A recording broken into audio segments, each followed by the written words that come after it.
Hello everyone, my name is Prachi Aggarwal and I am the legal intern at LEXIS and Company.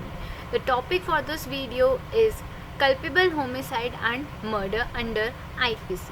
So let's begin. In this video, we're going to learn about the culpable homicide under section 299 and 304 and murder under section 300 and 302. And distinction between the two sections conceptually. We will also be learning what is the difference between the culpable homicide and murder. In this video, let's understand the culpable homicide and murder step by step. So let's begin. Firstly, murder. The term murder traces its origin from the Germanic word mord, which means secret killing. Murder means when one person is killed by another person or a group of persons who have the predetermined intention to end the life of that person. An offense will not amount to murder unless it includes an offense which falls under the definition of culpable homicide as per the definition of murder under IPC. All murders are culpable homicide, but all homicides are not murder. Now, section 299 and section 300 of IPC deals with the murder. Now, let's talk about homicide. The word homicide is supposedly derived from the Latin word homo, which means men, and cide, which means killing. Thus, the homicide means the killing of a man. Homicide can be lawful or it can be unlawful. Culpable homicide is punishable by law and is further divided into two categories, that is homicide, culpable homicide amounting to murder firstly, secondly culpable homicide not amounting to murder. Now, murder as per section 300 of Indian Penal Code. Under section 300 of IPC, it says, except in the case herein after accepted, culpable homicide is a murder if the act by which the death is caused is done with the intention of causing death, or secondly, if it is done with the intention of causing such a bodily injury as the offender knows to be likely to cause a death of the person to whom the harm is caused, or thirdly, if it is done with the intention of causing the bodily injury of the person intended to be inflicted in sufficient in the ordinary course of the nature of the death, or fourthly, if the person committing the act knows that it is so imminent danger that it must in all probabilities cause death or such bodily injury as is likely to cause death, and commit such act without any excuse for occurring risk of causing death or injury as aforesaid. If we analyze the definition under section 300 of IPC, culpable homicide is considered as murder if firstly the act is committed with the intention to cause death, secondly the act is done with the intention of causing death of the bodily injury for which the offender has knowledge that it would result in death. Thirdly, the person had the knowledge that this act is dangerous and would cause death or bodily injury but still commits that act. This would amount to a murder.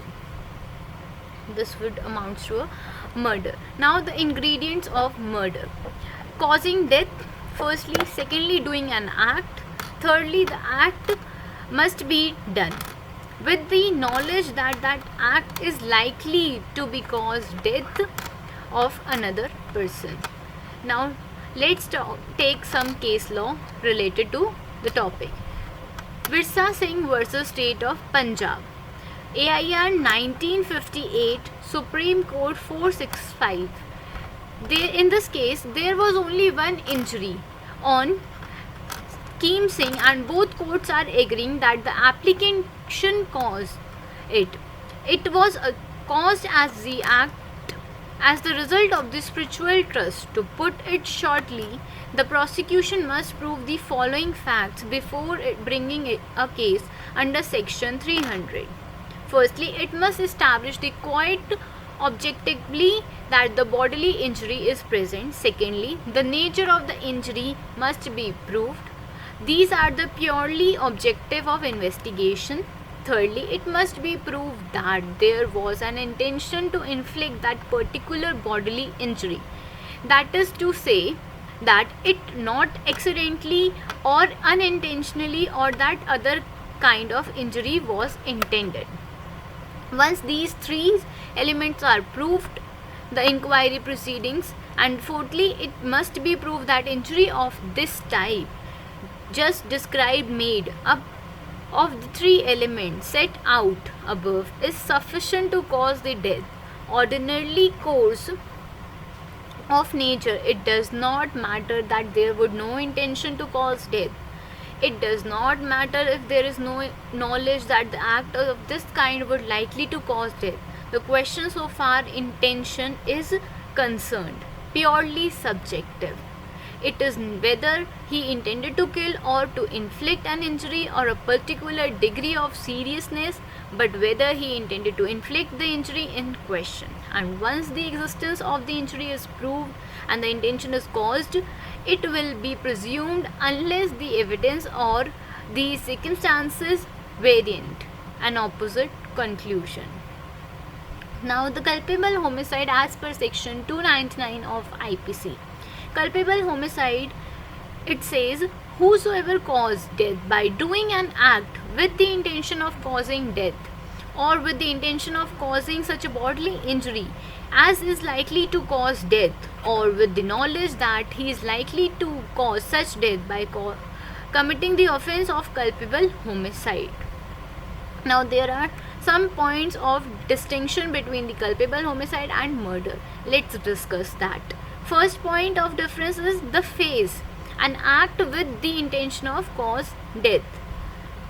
Then the secondly point of difference is whatsoever cause death by performing an act with the intention of causing such bodily injury as likely to cause death.